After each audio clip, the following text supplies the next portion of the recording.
Good day everyone, I am Masaya Sandy Zarate and together with me is Miss Vera, Miss Taton, Miss Trahe, Miss Ison, Mr. Rosha, and Mr. Upam. So today we are going to present our research instrument.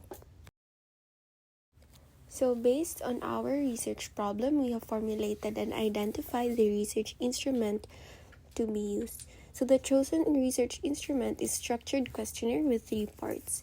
So the first part would be demographic and objective profile. Part 2 is the knowledge assessment on gestational diabetes mellitus or the GDM and pregnancy-induced hypertension or the PIH. Part 3 would be lifestyle habits and practices during pregnancy. So this instrument uses close-ended questions and Likert scale to assess the maternal knowledge and practices relevant to GDM and PIH. So, my name is Danielle Marie Trahe. For the number 2, creating the instrument. The questionnaire was designed to be simple, structured, and easy to understand. It consists of multiple choice questions for demographic and obstetric profile. Close-ended questions were used to simplify answering and to standardize responses. Likert scale items for knowledge assessment of GDM and PIH, covering domains such as general knowledge, risk factors, signs and symptoms, complications, and management. Yes and no and frequency questions for lifestyle habits and practices during pregnancy.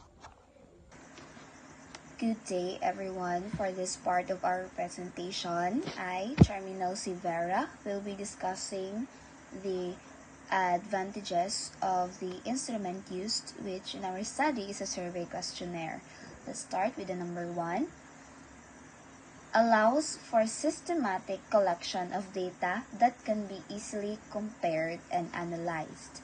This means that all respondents answer the same set of questions, making it easier for us to compare and analyze their responses.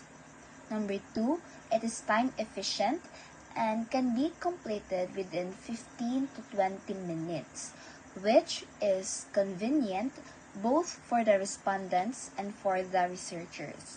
Number 3, ensures anonymity and confidentiality, encouraging more honest responses, which helps respondents feel more comfortable and encourages them to give honest answers. Number 4, the Likert scale provides measurable levels of knowledge, which is great extent, moderate extent, and less extent. This helps us assess the respondents' awareness or opinions in a more specific and organized way. Lastly, it can be administered to a large number of respondents in different barangays. It allows us to gather more reliable and diverse data in a shorter time. That is all for the advantages. And now I will be giving the floor to Ms. Denise Torosio to explain the disadvantages. Thank you. I'm Denise Torosio. For continuation, the disadvantages first is respondents may give socially desirable answers instead of honest responses. This means that the participants might answer in a way that makes them look good or acceptable rather than telling the truth. Second is limited to predetermined choices, so it may not capture deeper insights. Many survey questionnaires or instruments are multiple choice or Likert scale questions, which means that the respondents can only choose from the answers provided. Third, it relies on the respondents' literacy and comprehensions, which may affect the accuracy, because respondents need to read, understand, and interpret the questions correctly. If someone has difficulty reading or understanding the language, their answer may be inaccurate or incomplete. Fourth is no opportunity to probe further if answers are unclear or unlike interpretation. So, hello everyone. So, I am Alrais El Upam, and for today I will be discussing the number 4, which is evaluate the instruments based on the criteria mentioned. So, first is validity. So, content validity is ensured by adapting and adapting items from peer-reviewed studies and existing validated tools. Items directly measure maternal knowledge, practices, and risk factors relevant to GDM and PIH. The next is the reliability. So the questionnaire uses a consistent Likert scale and structures choices which enhance reliability. Piloting with small group before the actual study can further test the internal consistency.